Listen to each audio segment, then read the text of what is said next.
Student, welcome to my another video power and exponent. और इस video में फिर से हम एक नई आइडेंटिटी या लॉ को डिस्कस करेंगे। तो लास्ट क्लास में आप आई होप हमने देखिए 4 लॉज कवर किए थे। इन्हीं को हम कहते हैं लॉज ऑफ एक्सपोनेंट। ठीक है, 4 अभी और भी लॉ है, एक लॉ और है, ठीक है, तो उसको भी हमें डिस्कस करना है। तो ये देखिए 4, इन्हें आइडेंटिटीज भी कहा जाता है। तो आइडेंटिटीज आप समझते हैं, मैंने पहली क्लास में आई थिंक फर्स्ट क्लास में आपको बताया था आइडेंटिटी और फॉर्मूले में क्या डिफरेंस होता है। दीज आर नॉट फॉर्मूलाज, ये सारी की सारी आइडेंटिटीज है। आइडेंटिटीज में क्या होता है, इक्वेशन होती है आइडेंटिटीज बेसिकली, उसमें एलएचएस और आरएचएस दोनों साइड में एक्सप्रेशन आपको देखने को मिलता है।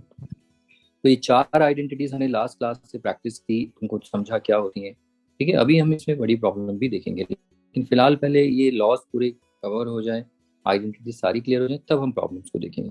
तो 4 आइडेंटिटी तक हम 4 आइडेंटिटी तक हम डिस्कस कर चुके हैं। अब चलिए 5th आइडेंटिटी देखते हैं। अब वो 5th आइडेंटिटी कैसी है, देखिए जैसे आप यहाँ पर देख रहे हैं, फर्स्ट आइडेंटिटी में लाइक बेसिस थे और इनटू हो रहा था, और एक्सपोनेंट जो भी था वो डिवाइड मतलब उसमें हम दोनों लाइक बेसिस को एक बेस बना के जितने भी बेसिस होंगे सबको एक सिंगल बेस में लिख देते थे और एक्सपोनेंट को ऐड करते थे। 4th आइडेंटिटी क्या था, वहां भी लाइक बेसिस थे, बस वहां पर ये देखिए इसको हम इस तरीके से भी लिख सकते हैं डिवाइड, लेकिन ऑपरेशन क्या हो रहा है उसमें, डिवीजन, और यहाँ मल्टीप्लीकेशन। दोनों में लाइक बेसिस होते थे, सॉरी तो हम उसमें एक्सपोनेंट क्या करते थे, दो का डिफरेंस लेते थे। सम कब लेना है, डिफरेंस कब लेना है, ये आपको समझ में आ रहा होगा। तो दोनों में देखो कितनी सिमिलैरिटी भी है और डिफरेंस भी है। सिमिलैरिटी यही है कि दोनों लाइक बेसिस है, और डिवीजन और मल्टीप्लिकेशन, कहीं पर एक्सपोनेंट ऐड हो रहे हैं, कहीं पर सब्ट्रैक्ट हो रहे हैं, डिफरेंस ले रहे हैं। तो ये आपको समझना है कब ऐड और सब्ट्रैक्शन हो रहा है। अब उसके बाद देखिए हमने मल्टीप्लिकेशन में ये भी देखा था, दो अगर अनलाइक बेसिस है और मल्टीप्लिकेशन हो रहा है और यहाँ पर एक्सपोनेंट सेम है, तब उसमें हमें एक आइडेंटिटी मिलती थी कि हम दोनों बेसिस को इनटू करके एक बेस, ये भी इसको एक बेस बना सकते हैं, और फिर उस पूरे बेस की whole raise to the power same m। तो सेम डिवीजन में भी ऐसा कुछ होने वाला है कि वहां पर भी बेसिस अब अनलाइक होंगे। जैसे ए भी था, तो यहाँ पर हमारे पास एक ए होगा और दूसरा बेस बी होगा, लेकिन दोनों के जो एक्सपोनेंट होंगे वो सेम होंगे। देखिए कुछ मिलता जुलता है इसी आइडेंटिटी से। तो दो अगर आपको ये आइडेंटिटी समझ में आ जाती है मल्टीप्लिकेशन की, फिर वही दो रिपीट होती है डिवीजन में। ओके, आई होप आप समझ रहे होंगे। जैसे ये मल्टीप्लिकेशन और डिवीजन के लिए क्या होगा, am upon an is equal to a raise to the power m minus 1। तो ये वाली आइडेंटिटी किसके लिए है, मल्टीप्लिकेशन के लिए, और ये डिवीजन के लिए। वैसे ही यहाँ पर देखिए ये आइडेंटिटी क्या है, मल्टीप्लिकेशन के लिए, तो यहाँ डिवीजन के लिए क्या होगी, a raise to the power m, और दो बेसिस अलग अलग होंगे भी। और यहाँ पर क्या हो जाएगा, देखिए जैसे यहाँ a इंटू बी, तो यहाँ पर इस तरीके से हमें मिलेगा a by B raise to the power whole m। तो ये एक आइडेंटिटी अभी हम लोग करने वाले हैं, इससे देखेंगे, इसी आइडेंटिटी पे काम करेंगे। तो हमें इस पे सबसे ज्यादा काम करना है RHS से LHS में आना, और हम ये भी देखेंगे LHS से RHS पे भी आएंगे, इसको देखेंगे। और डिवीजन की हम इस आइडेंटिटी को एक बार और थोड़ा सा डिस्कस करेंगे कि RHS से LHS कैसे आना है, क्योंकि जब आप 9th क्लास 8th क्लास में रहते हैं तो वहाँ पर ये थोड़ा बहुत यूज होती है, वहाँ बच्चे कंफ्यूज रहते हैं। ओके, तो अभी फिलहाल हम 4th आइडेंटिटी को डिस्कस करते हैं, और आई होप आपको समझ में आ गई होगी 4th आइडेंटिटी क्या है। अब हम यहाँ पर अनलाइक बेसिस को लेकर डिस्कस करेंगे, और वहाँ पर एक्सपोनेंट कैसे रहेंगे सेम। तो चलिए एक एग्जाम्पल से समझते हैं, एक दो एग्जाम्पल लेते हैं। एक एग्जाम्पल हमारे पास, let's say 2 raise to the power 3 और यहाँ पर 5 रेज टू द पावर 3। तो इसको हम देखिए क्या लिख सकते हैं, 2 इंटू 2 इंटू 2, और 5 क्यूब को हम क्या लिख सकते हैं, 5, तो 5 इंटू 5। अब आगे देखिए हम इसको इस तरीके से भी लिख सकते हैं, 2 अपॉन 5, 2 अपॉन 5, 2 अपॉन 5। अभी भी देखिए वही 2 इंटू 2, न्यूमिनेटर में 3 2 है, लिखने का बस तरीका थोड़ा सा बदल गया है, बाकी अभी भी देखो वही है, कुछ सिचुएशन चेंज नहीं है, बस थोड़ा सा लिखा है अलग। अब थोड़ा सा और देखिए चेंज, मैं इसको ऐसे भी लिख सकता हूँ, 2 अपॉन 5 ब्रैकेट में 2 अपॉन 5, मैं इन पर ब्रैकेट भी लगा सकता हूँ। तो ब्रैकेट लगाने से क्या होगा, अब आप इसको एज ए सिंगल टर्म देखिए। अब आप देखिए कि ये एक ही बेस है, आप इसको देखिए ये एक ही बेस है, ठीक है, इसको x ले लीजिए जो भी, और इस पे एक्सपोनेंट कितना है, कुछ नहीं तो 1। तो ये भी देखिए ये भी एक ही बेस है, इस पे एक्सपोनेंट कितना 1, और ये भी एक ही बेस है, इस पे एक्सपोनेंट 1। अब आप देखिए ये सारे के सारे बेसिस कैसे, लाइक बेसिस, और अगर लाइक बेसिस हैं तो सबके एक्सपोनेंट क्या करते हैं, ऐड करते हैं। तो यहाँ पर बेस आपको देखना है कौन से बेसिस हैं, 2/5। ओके, तो ये समझ में आ रहा होगा आपको। तो मतलब मैं एक स्टेप और लिखूँ, ये ब्रैकेट इस लिखने से तो एक अगले स्टेप में मैं ऐसे लिख सकता हूँ सबके एक्सपोनेंट 1। अब आप इसमें फर्स्ट आइडेंटिटी लगा सकते हैं लाइक बेसिस में, ठीक है। ये क्या होता है, अगर बेसिस होंगे तो सब एक्सपोनेंट ऐड हो जाएंगे, तो यानी 2/5 इनको लिख सकते हैं 1 + 1 + 1, ठीक है। सारे एक्सपोनेंट ऐड हो जाएंगे, क्यों? क्योंकि बेसिस सारे लाइक, यहाँ बेसिस 2/5 है। तो बेसिस अभी तक आपने नंबर में देखे थे, ये बेसिस है। फ्रैक्शन में भी ऐसे होते हैं, ऐसा नहीं है कि फ्रैक्शन में नहीं होते, ठीक है। तो थोड़ा सा आप समझिए, इसे आगे भी हम डील करेंगे इनको, लेकिन 7th क्लास में ऐसा कम देखोगे, थोड़ा बहुत ही देखोगे, लेकिन 8 में सबसे ज्यादा आप फ्रैक्शन से ही डील करेंगे। 9th में तो हमें चाहिए फ्रैक्शन पे बहुत ज्यादा काम होता है इसमें। तो यहाँ पर क्या आ जाएगा, 2/5 होल रेज़ टू पावर 3 या 2/5 क्यूब। तो देखिए हमने स्टार्ट कहाँ से किया था, यहाँ से। अब इसको हम इक्वल टू लिखते हुए आ रहे हैं, तो यानी इसको हम यहाँ पर लिख सकते हैं 2 क्यूब 5 क्यूब, ठीक है। अब आप समझ गए होंगे आइडेंटिटी यहाँ पर क्या होने वाली है। ओके, एक एग्जांपल और लेते हैं, आप समझ के। 3 एग्जांपल में थोड़ी क्लास लंबी हो जाती है, तो एक एग्जांपल अल्फाबेट्स में ले लेते हैं। सपोज a⁴ अपॉन यहाँ पर b⁴, तो इसको हम लिख सकते हैं a देखिए यहाँ पर अनलाइक बेसिस है, लेकिन एक्सपोनेंट को आप चेक करिए, दोनों के पास सेम एक्सपोनेंट है। ओके, बेसिस अनलाइक है बट एक्सपोनेंट सेम है। तो यहाँ पर b को हम b⁴ को इस तरीके से लिख सकते हैं। नेक्स्ट यहाँ पर अगर आप देखें, फिर से हम इसको अरेंज कर सकते हैं a/b। मैं डायरेक्ट लिख रहा हूँ ब्रैकेट में इस तरीके से, देखिए इससे कुछ फर्क नहीं पड़ेगा, तभी भी आंसर वही आएगा। लेकिन ऐसा करने से होगा, हमें बेसिस लाइक बेसिस दिख रहे हैं। देखिए यहाँ पर जो बेस है पूरा का पूरा a/b, आप इसको देखिए, ये पूरा का पूरा एक बेस है। तो ऐसे ये भी एक बेस है। तो सारे के सारे कैसे बेसिस हैं, लाइक। और सब पे एक्सपोनेंट कितना है, 1 1 1। मैं यहाँ 1 एक्सपोनेंट लिख दूँ, नहीं होगा तो 1 ही होगा। हम इन सबको ऐड करके a/b, तो इसमें फर्स्ट आइडेंटिटी लग जाएगी। अगर बेसिस लाइक होंगे तो ये सब जुड़ते चले जाएंगे। कितने 4 है तो 4 होगा, 4 हो जाएगा, तो ये a/b whole raise to the power 4, और ये होगा a raise to the power 4 b raise to the power 4।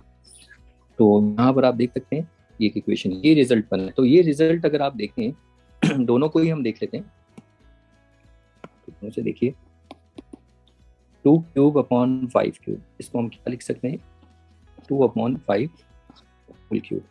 और दूसरा क्या था, a raise to the power 4, yes, upon b raise to the power 4। इसको हम लिख सकते हैं a/b whole raise to the power 4। तो आप यहाँ पर देख रहे हैं, देखिए यहाँ पर दोनों बेसिस देखिए, दोनों बेसिस कैसे अनलाइक हैं, लेकिन एक्सपोनेंट को आप चेक कर सकते हैं, एक्सपोनेंट कैसे है, लाइक है, यानी सेम एक्सपोनेंट है। तो इस सिचुएशन में हम क्या करते हैं, देखिए 2/5 को यहाँ पर पूरा ऐसे ब्रैकेट में रख के उसे होल पूरे का एक्सपोनेंट 3 लिख सकते हैं। ऐसे यहाँ पर a और b आर अनलाइक बेसिस, और एक्सपोनेंट 4 है तो उसको हम a/b लिख सकते हैं। तो यहाँ से जो हमें आइडेंटिटी मिलेगी वो क्या होगी, कि अगर हमारे पास एक base a raise to the power m है और b raise to the power m है, देखिए दोनों अनलाइक बेसिस हैं और एक्सपोनेंट सेम है, तो हमें लिख सकते हैं a/b whole raise to the power m। तो ये हमारा नई आइडेंटिटी आ जाती है, that is 5th identity. Okay, इस 5th आइडेंटिटी पे हमें काम करना है। तो ये आइडेंटिटी को थोड़ा सा हम इसे अभी समझते हैं, अभी जैसे इसको थोड़ा सा कंपेयर भी करेंगे, ठीक है। तो जरा इसको मैं साइड में लिख लेता हूँ, आई होप आपको समझ में आएगा, 2 एग्जाम्पल काफ़ी होंगे, ठीक है। तो तीसरा देने की जरूरत नहीं, टाइम लगेगा, आपको क्लियर हो गया होगा इससे आई कैसे आई। तो ये आइडेंटिटी भी बहुत इंपॉर्टेंट है। तो जरा दोनों को मैं साइड वाइज लिखता हूँ। देखो मल्टीप्लीकेशन में क्या था और डिवीजन में देखिए मल्टीप्लीकेशन में था कि a raise to the power m into b raise to the power m, तो इसको हम क्या लिखते थे, a into B whole raise to the power m। लेकिन जब डिवीजन में हम लिखते थे, तो डिवीजन में क्या होता था, इसको थोड़ा सा हम साइज रख देते हैं। अब देखिए डिवीजन में हम देखें तो a raise to the power m और b रेज़, यहाँ पे देखिए बेसिस अनलाइक है। अब यहाँ पर हम लिखते हैं a/b whole raise to the power m। तो दोनों आइडेंटिटी को अगर आप देखें, देखिए दोनों आइडेंटिटी में बेसिस कैसे हैं, अनलाइक है। तो लॉजिक दोनों में भी एक ही चल रहा है, आप अगर ऑब्जर्व कर सकें तो यहाँ पर भी बेसिस अनलाइक है। और यहाँ पर आप अगर आप एक्सपोनेंट देखें, ये देखिए एक्सपोनेंट कैसे हैं, सेम। और यहाँ पर भी अगर एक्सपोनेंट देखें, ठीक है, सेम एक्सपोनेंट। तो एक्सपोनेंट सेम है तो हम क्या करते हैं फिर, यहाँ पर दोनों को बेस को एक ही बेस बना लेते हैं, ए इंटू बी करते हैं। यहाँ पर देखो मल्टीप्लीकेशन हो रहा है तो दोनों को मल्टीप्लाई करेंगे, यहाँ पर डिवीजन हो रहा है तो दोनों को डिवाइड करेंगे, और फिर पूरे होल की पावर वही एक्सपोनेंट होगा जो दोनों पे होगा। ये देखिए, तो आई होप ये समझ में आया। तो दोनों देखो, लॉजिक दोनों आइडेंटिटी का एक ही है, बस थोड़ा सा ऑपरेशन का थोड़ा सा डिफरेंस पड़ता है। ऑपरेशन आपको यहाँ समझना है कि यहाँ पर ऑपरेशन क्या है, मल्टीप्लीकेशन, और यहाँ पर ऑपरेशन डिवीजन है।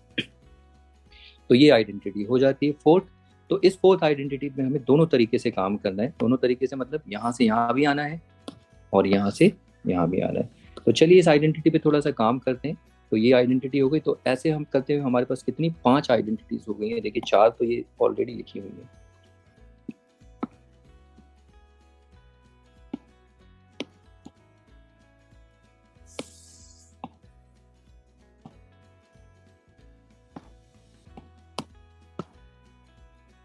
देखिए 4 तो आप ये देख ही रहे हैं। अब एक 5वीं आइडेंटिटी जो हमारे पास आई है, फिफ्थ, वो क्या है, a raise to the power m upon a raise to the power b raise to the power n, a upon b whole raise to the power m। तो ये फिफ्थ आइडेंटिटी हो जाती है। ओके, अब इन दोनों आइडेंटिटी में difference भी आपको समझना। देखिए फोर्थ और फिफ्थ में बच्चे कंफ्यूज होते हैं। फोर्थ और फिफ्थ में क्या डिफरेंस है, आप डिफरेंस देख रहे हैं। फोर्थ में क्या है, लाइक बेसिस है, और फिफ्थ में क्या है, अनलाइक बेसिस है। फोर्थ में क्या है, एक्सपोनेंट आप देखिए सेम भी हो सकते हैं, यहाँ पर एक्सपोनेंट आपके सेम भी हो सकते हैं और डिफरेंट दोनों हो सकते हैं, उससे कोई फर्क नहीं पड़ता। लेकिन यहाँ, ओहो मैंने यहाँ गलती कर दी, कोई बात नहीं, यहाँ पर एन होगा, आई एम सॉरी, एम होगा। ओके, तो फिर से देखिए, इसमें क्या है, लाइक बेसिस, और इसमें कैसे है, अनलाइक बेसिस। इसमें जो एक्सपोनेंट होंगे वो एक्सपोनेंट सेम भी हो सकते हैं और डिफरेंट भी हो सकते हैं, दोनों में से। और यहाँ पर अगर आप देखें, यहाँ पर एक्सपोनेंट हमेशा सेम ही होंगे, डिफरेंट नहीं। ठीक है, तो इसमें देखिए फोर्थ में क्या होता है, डिवाइड माइनस कर देते हैं एक्सपोनेंट को, इसमें माइनस नहीं करते। इसमें क्या करते हैं, दोनों जो बेसिस हैं अनलाइक बेसिस, उनको डिवाइड करके उनकी पूरी एक्सपोनेंट एक ही लिख देते हैं। तो आई होप थोड़ा बहुत डिफरेंस आपको, काफी डिफरेंस समझ में आ रहा होगा। ओके, और यहाँ पर मल्टीप्लीकेशन और ये वाली आइडेंटिटी का काफी लॉजिक मिलता जुलता ही है। ठीक है, तो ये आपको देखने, तो देखिए 5 लॉज मिल चुके हैं हमें एक्सपोनेंट के। ठीक है, तो यही है 5 आइडेंटिटीज, बहुत इंपॉर्टेंट है। इन्हीं पे हम आगे की प्रॉब्लम डिस्कस करेंगे, फिर एक दो छोटी मोटी आइडेंटिटीज आएंगी। ठीक है, तो वो अगर हम आगे देख लेंगे, लेकिन फिलहाल अभी हम प्रैक्टिस करेंगे इस आइडेंटिटी के बेस पे कुछ प्रॉब्लम्स को प्रैक्टिस करते हैं। पहले यहाँ से यहाँ आएंगे, फिर यहाँ से यहाँ भी जाएंगे। ठीक है, और थोड़ा बहुत फोर्थ आइडेंटिटी पे भी काम करें। तो चलिए देखते हैं, इसमें प्रैक्टिस करते हैं कुछ प्रॉब्लम्स को। जब तक आप अपनी नोटबुक में इन आइडेंटिटीज को अगर आपको याद होगी तो एक बार लिखते रहिए बार बार कौन कौन सी आइडेंटिटीज हैं। और ये फिफ्थ आइडेंटिटी है, इस पर हम थोड़ा प्रॉब्लम देखेंगे ही आगे। ठीक है, तो चलिए इसके बाद कुछ प्रॉब्लम्स देखते हैं। चलिए देखिए, स्क्रीन में कुछ प्रॉब्लम्स आपको दिख रही होंगी। अब ये प्रॉब्लम्स आपको प्रैक्टिस करनी है किस आइडेंटिटी के बेस पे, ये फोर्थ आइडेंटिटी थी, वो क्या थी, a raise to the power m upon b raise to the power m is equal to a upon b whole raise to the power m। यहाँ पर आपको समझना है कि ये बेसिस कैसे हैं, अनलाइक हैं, और एक्सपोनेंट सेम होने चाहिए, तब हम उनको एक ही बेस बना सकते हैं, डिवाइडेड बाई और एक आइडेंटिटी। हम इसमें मैंने कुछ प्रॉब्लम्स इसमें और भी ऐड कर रखी हैं, वो आपको समझना है। ये वाली आइडेंटिटी फोर्थ भी हमने देखी थी, फिफ्थ है, इसमें a raise to the power m like bases होंगे। तो लाइक बेसिस के लिए हम क्या लिखेंगे, a raise to the power m minus. तो जब आप इनको सॉल्व कर रहे होंगे तो आपको थोड़ा सा ऑब्जर्व करना है। ठीक है, मैंने इसलिए ऐड किया कि आपकी ऑब्जर्वेशन कैसी है। ओके, तो चलिए स्टार्ट करते हैं कुछ प्रॉब्लम्स को। देखिए पहली प्रॉब्लम आपको दिख रही है स्क्रीन में वाली। तो इसमें देखिए आप देख सकते हैं कि दोनों बेसिस कैसे हैं, अनलाइक है और एक्सपोनेंट भी सेम है।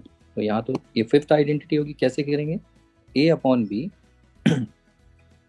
और ये कितना हो जाएगा, क्यूब। बस ये हो गया, इसके बाद आगे हमें नहीं करना, हमें आइडेंटिटी अप्लाई करनी है अभी। ओके, चलिए इसके बाद ये फाइनल हो जाता है, फिर इसके बाद अगला सेकेंड। यहाँ भी आप देख सकते हैं कि दोनों बेसिस अनलाइक है और सेम एक्सपोनेंट है, तो बस इसमें आप सीधा आइडेंटिटी लगाएंगे x upon Y whole raise to the power 7। Next, यहाँ पर आप देखिए, यहाँ भी बेसिस डिफरेंट हैं, आपको दिख रहे होंगे, अनलाइक बेसिस है और एक्सपोनेंट सेम है। तो हम यहाँ पर क्या लिखते हैं, t बाई के और whole raise to the power 8। ठीक है, इसे रीड कैसे करना है, आप सामने टीचर अगर आपसे पूछे तो आप क्या समझाओगे, ऐसे थोड़ी बोलोगे टी बाई के की पावर ये जो भी, इसे रीड करते हैं टी अपॉन k और t by k raised to the power a, इसको इस तरीके से रीड किया जाता है। तो ये हो जाता है। चलिए इसके बाद अगला प्रॉब्लम देखते हैं। अब फिर से यहाँ पर अगर आप देखें कि अनलाइक बेसिस हैं, सेम एक्सपोनेंट है और इसमें डायरेक्ट फिफ्थ आइडेंटिटी लगेगी, यहाँ m/n whole raise to the power 8 हम इसको लिख सकते हैं। नेक्स्ट देखिए, यहाँ पर अगर आप देखें, यहाँ पर बेसिस अनलाइक नहीं है, लाइक बेसिस है। जैसे ही आपको पता चला लाइक बेसिस है और ऑपरेशन डिवीजन का है, तब तो यहाँ पर आपकी फोर्थ आइडेंटिटी अप्लाई होगी। तो यानी कि इसमें एक्सपोनेंट को माइनस कर देंगे और एक बेस लिख देंगे p, 6 - 5 यानी p1 which is nothing just p। तो ये आपकी ऑब्जर्वेशन पे है, आपको ऑब्जर्व करना है। ऐसे नहीं कि आप फटाफट बस वही मैंने आइडेंटिटीज दी अप्लाई करते जाओ। इससे देखो पिछली आइडेंटिटी भी आ गई और मैं इसमें सेकंड थर्ड आइडेंटिटी भी इसमें अप्लाई कर सकता हूँ, वो भी देखिए। अब अगला प्रॉब्लम अगर आप देखें यहाँ पर a और b, तो पहले तो ये अनलाइक बेसिस है, ओके। और यहाँ पर अगर आप जैसे ही एक्सप्रेशन देखें तो आप समझ गए यहाँ पर सेकंड आइडेंटिटी ऐसे हमने बहुत प्रैक्टिस की है। तो पहले हम इसमें इन दोनों एक्सपोनेंट को एक बनाएंगे। सेकंड आइडेंटिटी क्या, हमने क्या देखा था, इन दोनों को हम इनटू कर सकते हैं। तो करते हैं इसको, तो ये कितना हो जाएगा 6। तो ये सेकंड आइडेंटिटी अप्लाई हो गई और ये b/6। अब आप देखिए जरा ये दोनों कैसे बेसिस हैं, अनलाइक, और एक्सपोनेंट देखिए जरा, चेक करिए एक्सपोनेंट कैसे सेम, ठीक है। तो ये हर बार आपको चेक करना है, ऐसा जरूरी नहीं है कि एक्सपोनेंट सेम ही मिले, डिफरेंट भी हो सकते हैं। जैसे यहाँ देखिए, यहाँ पर तो एक्सपोनेंट सेम नहीं है, डिफरेंट है इस प्रॉब्लम में, लेकिन यहाँ पर बेसिस क्या है, लाइक है। अब ऐसी सिचुएशन भी हो सकती है जहाँ पर बेसिस लाइक ना हो, ठीक है, मतलब एक्सपोनेंट ही सेम ना हो। देखो जैसे ये हो गया a³/b⁴। यहाँ पर अगर आप देखें बेसिस कैसे हैं, अनलाइक, और यहाँ पर आप देखिए एक्सपोनेंट भी कैसे हैं, डिफरेंट, सेम नहीं है। और यहाँ पर अब इस प्रॉब्लम में देखें तो बेसिस कैसे हैं, अनलाइक बेसिस, और एक्सपोनेंट कैसे सेम। तब इसमें आप आइडेंटिटी लगा सकते हैं, बट इसमें कोई आइडेंटिटी नहीं लगेगी, ठीक है। तो यहाँ पर आइडेंटिटी लगने की शर्त है, कंडीशन है, 3 कंडीशन है। अनलाइक बेस होना चाहिए, सेम एक्सपोनेंट होना चाहिए और ऑपरेशन डिवीजन का होना चाहिए। यहाँ पर डिवीजन हो रहा है, अनलाइक बेसिस है बट एक्सपोनेंट सेम है नहीं इसमें, तो इसमें कोई आइडेंटिटी यूज नहीं होगी। तो इसमें देखिए, इसमें पहले आइडेंटिटी, पहले हमने सेकंड आइडेंटिटी अप्लाई की। अब जैसे ही सेकंड आइडेंटिटी अप्लाई की इसमें, अब उसके बाद इसमें हमें फिफ्थ आइडेंटिटी भी दिखने लग गई, क्योंकि सेम एक्सपोनेंट है और डिवीजन हो रहा है और अनलाइक बेसिस। तो हम इसको लिख सकते हैं a/b whole raise to the power 6। तो ये हमारा फाइनल आंसर हो जाता है। इसके बाद चलिए अगला। तो ये सारे आपको प्रैक्टिस करने हैं। अगर आप वीडियो देख रहे हैं तो वीडियो देखने से कुछ नहीं होगा, पहले आपको समझना है और आपको नोटबुक लेके बैठना है। आपको ट्राई करके देखिए आपसे हो रहा है या नहीं हो रहा है, क्योंकि ये प्रैक्टिस बहुत ज़्यादा ज़रूरी है, आगे न्यूमेरिकल में प्रॉब्लम हो जाएगी, ओके। तो चलिए अब आगे देखिए। फिर से अगर हम यहाँ देखें तो देखिए सेकंड आपको दिख रहा है, यहाँ पहले हम सेकंड आइडेंटिटी यूज़ करेंगे। तो सिर्फ आप इन एक्सपोनेंट को मल्टीप्लाई कर सकते हैं। तो ये हो जाएगा t⁻12 और k⁻12। अब आप देखिए यहाँ पर दोनों अनलाइक बेसिस हैं, डिवीजन हो रहा है, सेम एक्सपोनेंट है। तो फिफ्थ आइडेंटिटी वो क्या होगा, t/k, तो पूरे को एक बेस बना लो और whole raise to the power 12। ऐसे ही नेक्स्ट देखिए, यहाँ पर आप अगर देखें तो पहले आप ना यहाँ पर सेकंड आइडेंटिटी ये लग रही है, इसमें सेकंड आइडेंटिटी इसमें अप्लाई करिए। तो कितना होगा y⁻8 y⁻8। अब देखिए यहाँ पर क्या है, अब आप चेक करेंगे तो बस यहाँ पर देखिए लाइक बेसिस है और डिवीजन हो रहा है, तो यहाँ पर क्या हो जाएगा y। तो अब इस केस में आइडेंटिटी नंबर 4 होगी, ये याद होनी चाहिए, क्योंकि यहाँ बेसिस लाइक है। तो हम क्या करेंगे, इसमें 8 से 8 को माइनस कर देंगे, ये वाली आइडेंटिटी a/m a⁻n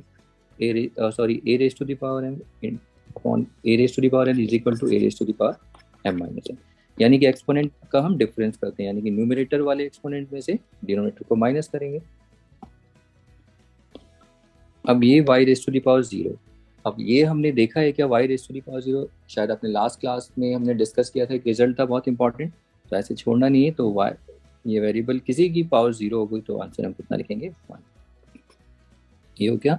तो जब मैं किसी की भी बोलता हूँ तो उसमें 0 को इंक्लूड नहीं करना है आपको, ठीक है, तो वो आप आगे ही देखेंगे। बट 0 की सिचुएशन आपको बहुत रेयर, कम ही दिखेगी ही नहीं, इसलिए मैंने बोला एनीथिंग आपकी क्लास के लेवल पे। तो ये 1 आ जाता है। तो इसके बाद चलिए कुछ अगली प्रॉब्लम भी देख लेते हैं। देखिए ये प्रॉब्लम है, इसमें सबसे पहले आप आइडेंटिटी 2 लगाएंगे, तो ये क्या होगा, m⁻20 ये आपस में इंटू होंगे, ये भी इंटू होंगे, n raise to the power 20। अब आप यहाँ पर देख सकते हैं बेसिस कैसे अनलाइक हैं और एक्सपोनेंट सेम है और डिवीजन हो रहा है, तो हम सिर्फ इसे m/n whole raise to the power 20 लिख सकते हैं। अब इधर आ जाते हैं, इधर देखिए इसमें अगर हम सॉल्व करें तो सबसे पहले दोनों में सेकेंड आइडेंटिटी आप अप्लाई करेंगे, 7 raise to the power 10, 7 raise to the power 9। अब उसके बाद देखिए बेसिस कैसे हैं, बेसिस को ऑब्जर्व करिए, ये लाइक बेसिस हैं और एक्सपोनेंट डिफरेंट है। एक्सपोनेंट से हमें कोई लेना देना नहीं है, बस जैसे ही आपको पता चलता है लाइक बेसिस और डिवीजन हो रहा है तो तुरंत आपके माइंड में फोर्थ आइडेंटिटी याद आ जानी चाहिए। यानी एक्सपोनेंट को माइनस करेंगे 7 10 minus 9 which is equal to 7 raised to the power 1 which is nothing just 7। ऐसे इस वाली आइडेंटिटी को देखिए तो बहुत सिंपल है। इसमें तो पहले सेकेंड आइडेंटिटी आप अप्लाई करेंगे, a raised to the power 8 upon b 8, फिर कितना आएगा a upon b whole raise to power 8। तो ये आइडेंटिटी का एक पार्ट हमने डिस्कस किया। हमने ये डिस्कस किया कि जो आइडेंटिटी हमने देखी थी fifth a raise to the power m upon b raise to the power m is equal to a upon b whole raise to the power m। तो अभी हमने क्या देखा कि हम यहाँ से LHS से RHS में आए, लेकिन अब हमें यहाँ पर ये भी देखना है कि जब RHS होगा तो यहाँ से इस पे भी आना चाहिए, ठीक है, ये भी आपको देखना है। तो इसके लिए हमें थोड़ी प्रॉब्लम्स देखनी होगी, क्योंकि हर सिचुएशन के लिए आपको प्रिपेयर रहना होगा अगर आपको क्वेश्चंस करने, ठीक है। तो आई होप ये समझ में आए होंगे आपको ये इस वे में। तो ये फिफ्थ आइडेंटिटी है, अब इसको हम दूसरे तरीके से प्रैक्टिस करेंगे, ओके। तो चलिए इसको देखते हैं दूसरे तरीके से कैसे प्रैक्टिस करना है। चलिए देखिए अब दोबारा से आइडेंटिटी को प्रैक्टिस करेंगे फिफ्थ को, लेकिन अब उल्टे वे में, मतलब अब RHS को हम इधर रखेंगे और LHS को इधर। तो ये हमारी फिफ्थ आइडेंटिटी आप जैसा कि देख रहे हैं। अब RHS इधर आ गए, तो इस आइडेंटिटी का मैं अभी प्रूफ नहीं दे रहा हूँ, वो प्रूफ देंगे तो उसमें उसकी जरूरत तो नहीं पड़ेगी, लेकिन समझिए टाइम बच जाएगा, ठीक है। वैसे प्रूफ भी दे सकते हैं जैसे कि मैंने लास्ट जितनी भी आइडेंटिटीज हैं उनको आपको एक्सप्लेन किया एग्जाम्पल के साथ, तो उसको आप समझिए। देखिए तो RHS में आप क्या देख रहे हैं कि अगर देखिए दोनों अनलाइक बेसिस हैं यहाँ पर ये जो एक्सपोनेंट है देखिए ये a पे भी और b पे भी हो जाता है, बस ये ब्रैकेट हट जाएगा और ये दोनों जो न्यूमरेटर डिनोमिनेटर है दोनों पे सेम एक्सपोनेंट। लेकिन बी केयरफुल, इतना सिंपल नहीं है आइडेंटिटी। जैसे आपको पता था, आपको अगर मल्टीप्लीकेशन में आपने देखा था ना कि a into B whole raise to the power m, तो उसको हम लिखते थे ये देखिए am bm। तो यहाँ पर भी वही है a upon B whole raise to the power m, इसको am इंटू बी एम लिखते हैं। लेकिन मल्टीप्लिकेशन में याद है आपको ये जो एक्सपोनेंट होता है ये m, ये क्या होता है a और b के एक्सपोनेंट से इनटू होता है। यानी a के पास कितना एक्सपोनेंट है, कुछ नहीं तो 1 बोलेंगे, b के पास भी 1, तो ये 1 इससे इनटू होगा तो ये 1 इंटू m, ये भी 1 इंटू m, तो ये am और ये bm। तो इस तरीके से ये आइडेंटिटी आती है। सेम हियर यहाँ पर भी आप ऐसे सोच सकते हैं, उसके सोच कह सकते हैं वही होगा जैसे उसमें था मल्टीप्लिकेशन में। तो यहाँ पर m आ जाएगा, फिर एक बार m इससे इंटू होगा a raise to the power 1 into m, और यहाँ पर b 1 इंटू m, तो ये आ जाएगा a raise to the power m upon b raise to the power m, ठीक है। लेकिन यहाँ पर तो देखिए भी 1 है, अगर 1 नहीं हुआ उसके अलावा कुछ हुआ तो ये भी हमने डिस्कस किया था। मान लीजिए अगर देखिए ये तो ठीक है, मान लीजिए ऐसा हो गया a square upon b cube और यहाँ पर आ गया क्यूब। तो जैसे आपने मल्टीप्लिकेशन का आपको याद है a square into B cube होता है, तो यहाँ पर मान लो 4 है, तो हम कैसे लिखते थे, हम इसमें पहले a स्क्वायर को लिखते थे, फिर उसकी पूरे की जो एक्सपोनेंट 4, फिर ऐसे ही b cube as it is 4। फिर इसमें सेकंड आइडेंटिटी की आपको याद आ जानी चाहिए, तुरंत सेकंड आइडेंटिटी अप्लाई होगी। हम एक्सपोनेंट को इंटू कर देंगे, 2 4 जा 8 डायरेक्ट लिख सकते हैं और 8 12, तो फाइनल आंसर a 8 b 12। तो इस तरीके से आपको करना है। तो ये मल्टीप्लिकेशन में था, सेम यही लॉजिक अब डिवीजन में देखिए। अगर मान लीजिए a स्क्वायर और ये b क्यूब है, तो यहाँ पर whole raise to the power 4, तो इसको सबसे पहले a स्क्वायर तो लिखेंगे, फिर दोनों के पास पावर कितनी एक्सपोनेंट 4 4 आपको लिख देंगे। अब ऐसे ही करते आपको सेकंड आइडेंटिटी याद आ जानी चाहिए, ये कितना हो जाएगा 8 और b रेज टू पावर 8, तो ये हमारा फाइनल आंसर हो गया, ठीक है। तो इस तरीके से हमें यहाँ पर काम करना है, तो ये आपको देखना है। तो ये मतलब यहाँ से हमें करना क्या है, ब्रैकेट को हटाना है। देखिए ब्रैकेट हट चुका है और आइडेंटिटी अप्लाई करनी है ये वाली। तो चलिए देखते हैं, कुछ प्रॉब्लम्स को प्रैक्टिस करते हैं।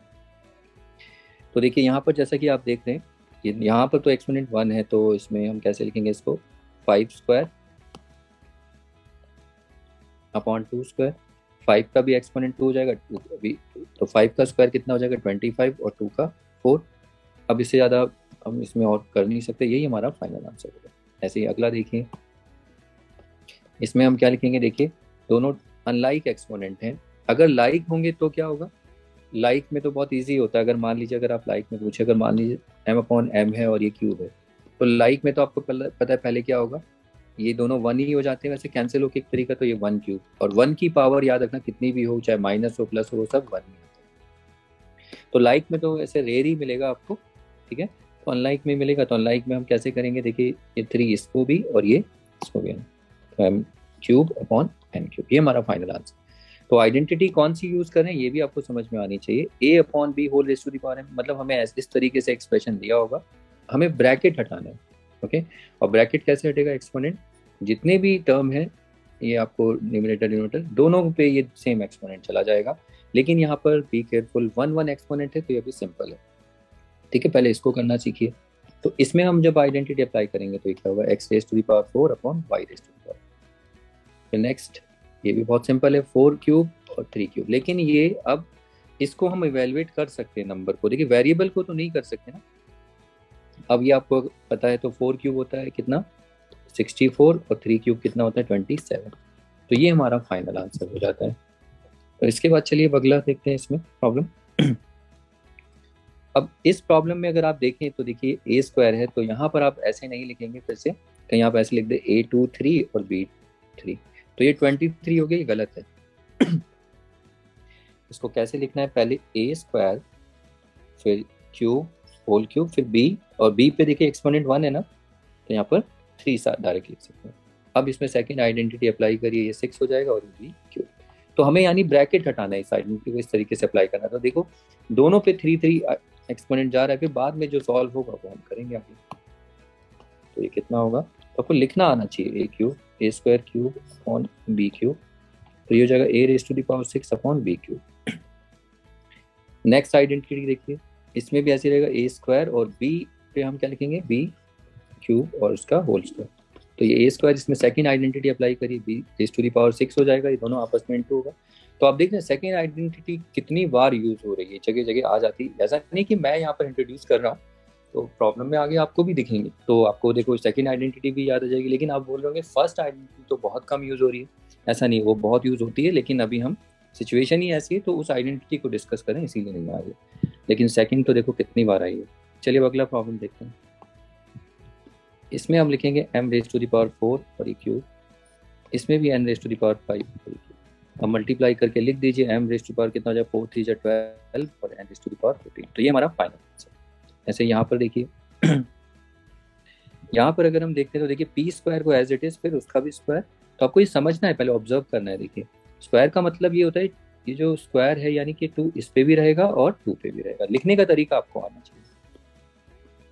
तो यहाँ हम लिख लेंगे 2 स्क्वायर, अब आप देखिए ये कितना हो जाएगा पी स्क्वायर फिर होल स्क्वायर, तो ये P raise to the power 4, 2 square तो हमें पता है 4 होता है, तो ये हमारा फाइनल आंसर। अब इसके बाद जो अगली प्रॉब्लम है देखिए नेक्स्ट वाली, इसमें हम क्या लिखेंगे m क्यूब और इसका स्क्वायर अपॉन 5 स्क्वायर, तो m ये कितना हो जाए m raise to the power 6 और 5 स्क्वायर होता है 25। ओके, तो इसके बाद चलिए अगली प्रॉब्लम, इसमें देखिए 2 स्क्वायर तो है ही, और फिर इसका मतलब क्या है कि स्क्वायर इस पे भी a क्यूब स्क्वायर, अब ये कितना हो जाएगा 2 रेज़ टू द पावर 4 और a raise to the power 6, 2 raise to the power 4 तो ये इवेलुएट कर सकते हैं 16 होगा, और ये a raise to the power 6, ठीक है। अब ये बोलने की जरूरत नहीं है, अब अपने इतने 6-7 वीडियोस पे आ चुके हैं, तो अब आपको तो ये प्रैक्टिस अच्छे से होनी ही चाहिए, अब आइडिया हो गया होगा, और अगर नहीं तो फिर से उस वीडियो पे जाइए, वहाँ पर इनको प्रैक्टिस करिए, ठीक है।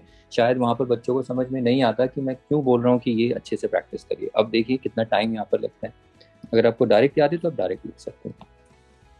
नेक्स्ट देखिए यहाँ पर 1 का क्यूब और a का क्यूब, 1 की कितनी भी पावर हो वो तो 1 ही होगा, और a क्यूब ऐसे ही रहेगा। Next year 1 raise to the power 5 और ये m क्यूब उसकी रेज़ टू द पावर 5, तो ये आपको लिखना आना चाहिए।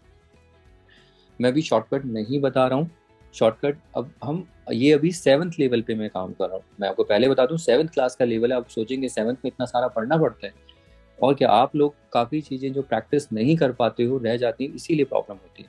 तो ये छोटी छोटी चीज़ें हैं जो आपको टाइम हो तो इन्हें प्रैक्टिस करते रहिए, आपके टच में रहे। आप जब प्रॉब्लम करेंगे तब देखना आपको प्रॉब्लम कितनी ईजिली हो जाएंगे। ओके, फिर 8 लेवल आप सोचेंगे जब 7th में इतना, तो 8 में बहुत सारा होगा, नहीं ऐसा नहीं। 8 में यही आइडेंटिटी रिपीट होगी, बस थोड़ा सा नेगेटिव आ जाएगा। आपने कहीं भी देखा नेगेटिव कहीं नहीं है, बस वो, लेकिन आइडेंटिटी वो रिपीट हो जाएंगी। तो आइडेंटिटी आपको अच्छे से याद होनी चाहिए, तो प्रैक्टिस करेंगे तो याद हो ही जाएगी। तो इसीलिए देखिए यहाँ पर अभी शॉर्टकट भी हम आगे में देखेंगे। तो ये 1 अपॉन ये m raise to the power कितना हो जाएगा 15। तो ये हो जाते हैं। इसके बाद देखिए अगला, अब यहाँ पर थोड़ी सी की प्रॉब्लम हो जाती है, इनको प्रैक्टिस करते हैं। यहाँ पर आप देखिए, यहाँ पर हम जब करेंगे तो इसको पहले देखिए होल स्क्वायर, तो ये यानी कि 2, यहाँ पर ये जो 2 होगा ये किस पे देंगे, 3 पे और 2 पे, तो दोनों पे। लेकिन लिखने का तरीका देखो कैसे, 3a² लिखेंगे इसे ब्रैकेट में, फिर स्क्वायर अपॉन में 5b क्यूब लिख देंगे, फिर स्क्वायर। याद रखना है जो ब्रैकेट के अंदर की टर्म है उसको तो एज इट इज लिखना है, फिर उस पर आपको एक्सपोनेंट देना है।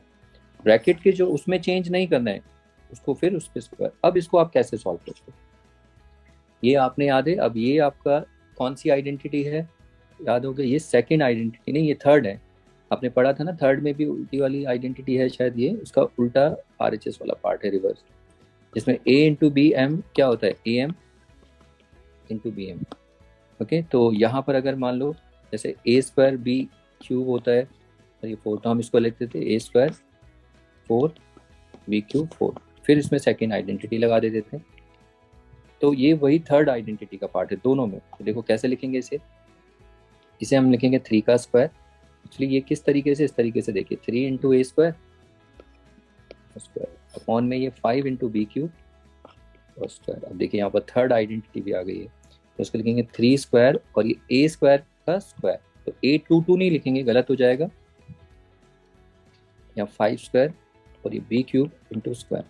अब 3 स्क्वायर कितना होता है 9, और ये कितना हो जाएगा a raise to the power 4, ये 25, ये b raise to the power 6। अब इसको एक स्टेप और सॉल्व करेंगे तो ये आएगा 9 a raise to the power 4, 25 b raise to the power 6। ठीक है, तो ये देखिए ये थोड़ा सा कॉम्प्लिकेटेड हो सकता है, लेकिन अगर आइडेंटिटी है वो आपको समझनी है। तो इसके बाद इसे प्रैक्टिस करने बाद चलिए देखिए अगला देखिए। नेक्स्ट प्रॉब्लम अगर हम देखें,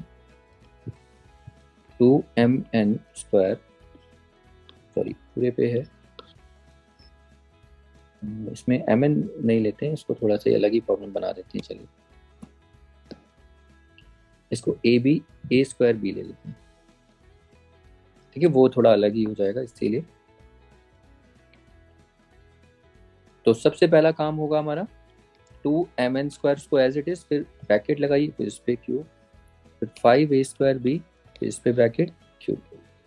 अब अगला स्टेप, अब आपको पता है यहाँ पर लिखना कैसे, देखिए 3 2 पे तो इसे लिखेंगे 2² डायरेक्ट लिख सकते हैं। अब इनटू फिर 3m, यहाँ पर तो एक ही एक्सपोनेंट है m², इनटू, अब जब 3 को लिखेंगे n स्क्वायर है तो बी केयरफुल, n पे पहले से एक्सपोनेंट है तो उसको इस तरीके से लिखना है, अपॉन में फिर यहाँ पर 5 क्यूब, फिर a पे ऑलरेडी एक्सपोनेंट है तो उसको ऐसे लिखिए, फिर ब्रैकेट में क्यूब, फिर b क्यूब। तो ये देखिए ये लिखना आ रहा है नहीं आ रहा है, फिर उसके बाद तो आपको इवेल्युएशन सेकेंड आइडेंटिटी जो भी है अप्लाई करनी है।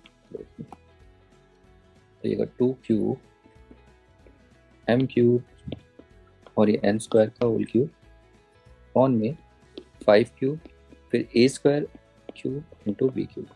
अब यहाँ पर आप इवेलुएट कर लीजिए, 2 क्यूब कितना होता है 8, ये m क्यूब। अब इसमें सेकेंड आइडेंटिटी लग जाएगी, जैसे n raise to the power हम 6 लिख सकते हैं। देखो तो इतना आप प्रैक्टिस करोगे तो आपको आइडेंटिटी अच्छे से प्रैक्टिस हो ही जाएंगी, बहुत सारी प्रॉब्लम्स करेंगे तो।